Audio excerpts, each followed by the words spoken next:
Today, we're stepping away from the marble colonnades and sunlit courtyards of Rome's elite and into the vertical, crowded, and surprisingly modern world of the everyday Roman apartment. What if I told you that for the vast majority of ancient Romans, home wasn't a sprawling villa, but a multi-story maze of stairs, smoke, shared walls, and constant urban noise? When we picture Roman domestic life, we usually imagine elegant domus homes with intricate mosaics, private fountains, and spacious dining rooms. But those belong to a tiny fraction of the population. The real urban experience was packed, practical, and profoundly vertical. Across Rome and its bustling port city of Ostia, hundreds of thousands lived in insulae, towering apartment blocks that rose like stone cliffs over the ancient skyline. And thanks to the remarkably preserved ruins at Ostia, we can finally piece together what daily life actually feels like inside them. Forget quiet residential blocks. A Roman insula was a living organism. The ground floor was almost always commercial, shops, taverns, bakeries, and workshops opening directly onto the street. Above them, narrow staircases climbed to rented rooms and cramped apartments. Many buildings centered around interior courtyards that doubled as light wells and circulation hubs. Take the House of Diana or the House of the Wine Bar at Ostia. Both reveal balconies jutting from upper levels, multiple stairwells, and ground floor businesses feeding directly into residential space. You didn't just live in an apartment. You lived above a bakery, beside a wine bar, or across from a grain merchant. Commerce and domestic life were completely intertwined. And here's where Roman apartment logic flips modern expectations on its head. Prestige lived on the ground floor, not the top. In a city without elevators, every flight of stairs was a daily tax. Carrying water, fuel, groceries, or even a child up 3 or 4 flights turned vertical living into physical labor. Archaeological evidence shows that the lower units were larger, better lit, and often came with private kitchens and latrines. The higher you climbed, the cheaper, darker, and more precarious your quarters became. A tiny attic room might cost a fraction of the rent, but it demanded sweat, isolation, and a willingness to live closer to the elements. This inequality shaped every single morning. Rome's empire famously fed water into the city through massive aqueducts, but that infrastructure rarely reached the upper floors of an insula. Wealthier ground floor tenants might enjoy piped water and private sanitation. Everyone else relied on communal latrines, shared courtyards, and public basins. Imagine waking up, descending a stone staircase, filling a heavy clay vessel, climbing back up, and repeating the cycle just to cook or clean. The building didn't just shelter you, it dictated your daily rhythm. Privacy wasn't a given, it was negotiated through shared walls, thin partitions, and the constant hum of neighbors.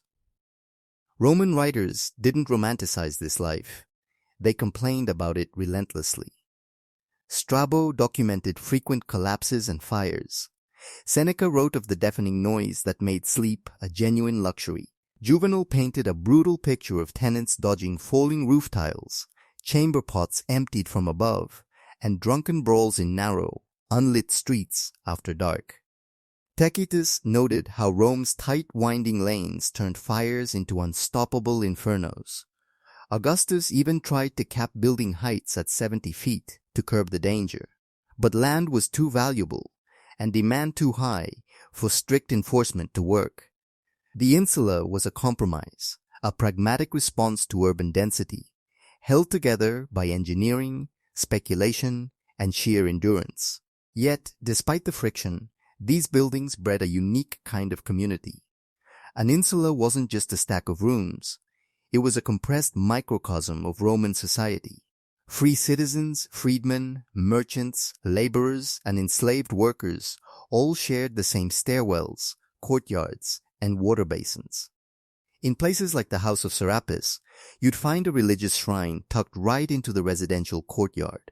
You couldn't escape your neighbors, and that proximity forged a deeply human rhythm, the baker's early morning heat, The shopkeeper unlocking shutters, the distant sound of a child crying through a thin wall, the smell of wet stone mixing with roasting meat.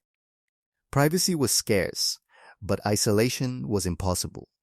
You were part of a vertical neighborhood, whether you liked it or not. And let's be clear, not every insula was a crumbling slum.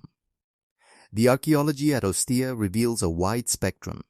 Some ground floor apartments featured painted walls, fine mosaics, and coherent layouts. The so-called garden houses rose 4 stories, with some units later converted to shops while others remained surprisingly refined residences. Balconies, courtyards, and strategic window placement weren't just architectural details, they were lifelines. In a dense city, a sliver of sunlight, a breath of fresh air, or a single step fewer to the street could mean the difference between a tolerable life and daily survival. Comfort wasn't about luxury, it was about reducing friction. So what was a Roman apartment really? It wasn't a failed attempt at villa living.